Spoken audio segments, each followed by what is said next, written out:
Hello, it's Holly with Ivy Cool Creations, and today I am doing a layout for Stamp and Stencil Savvy, as well as using my How to Kill a Cat with Style, which I combined with the whole kit and caboodle. So for this layout, I am about a week behind posting this. Life has lifed. It's very lifeness. So I have fallen behind in posting things, but I have done all of the things. So I am quite happy to share all of the things that I have done.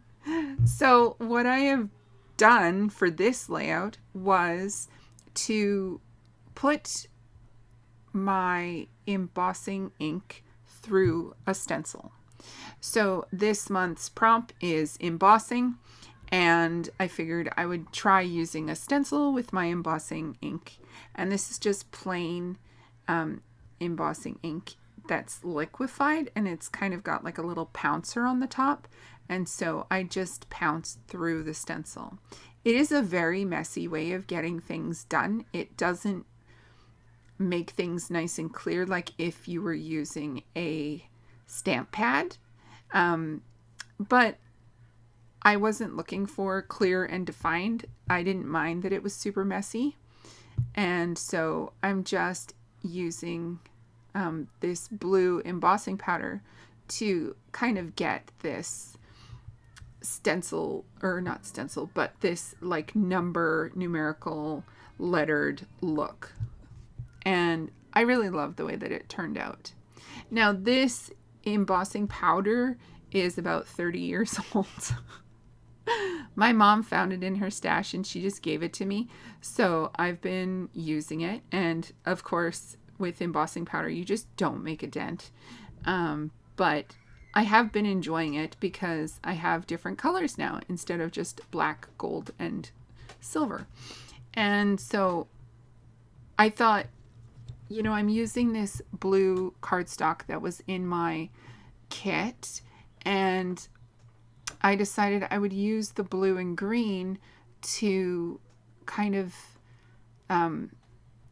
emboss all of this stamping for my son's layout for these photos of him playing at the park.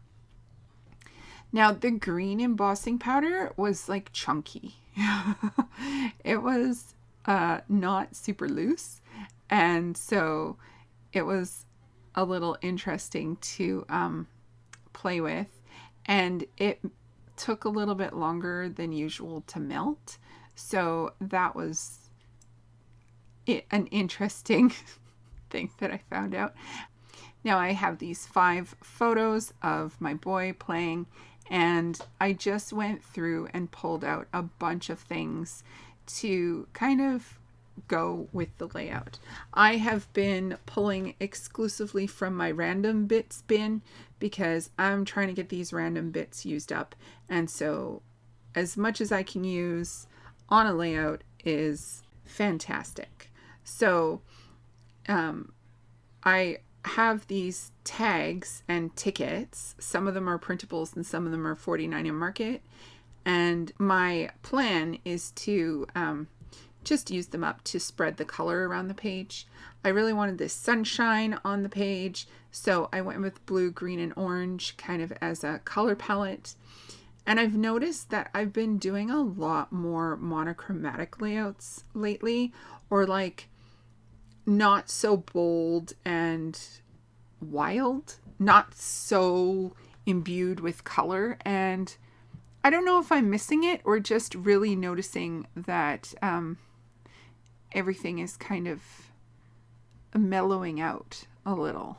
Maybe it's the kits that I'm picking and I'm just going with what I have.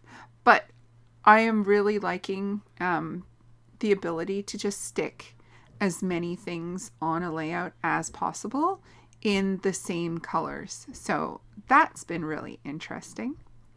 I decided I needed a little bit more, so I'm using a lot of these little word phrases. This is the Sun-Kissed Cocoa Vanilla collection, and I thought this layout turned out to be a lot of fun. And of course, I didn't have washi for this one, so I thought I would throw a little bit of rub-ons on here just for the How to Kill a Kit monthly prompt. And I think it turned out so fun. And it's really nice to just kind of fill in little gaps and spaces with rub-ons. And it kind of, it makes things look finished and complete and like they're supposed to be there. So please don't forget to check out the description box below for everyone who's playing along with Stamp and Stencil Savvy, as well as the whole kit and caboodle and How to Kill a Kit with Style. And thank you so much for spending your time with me today.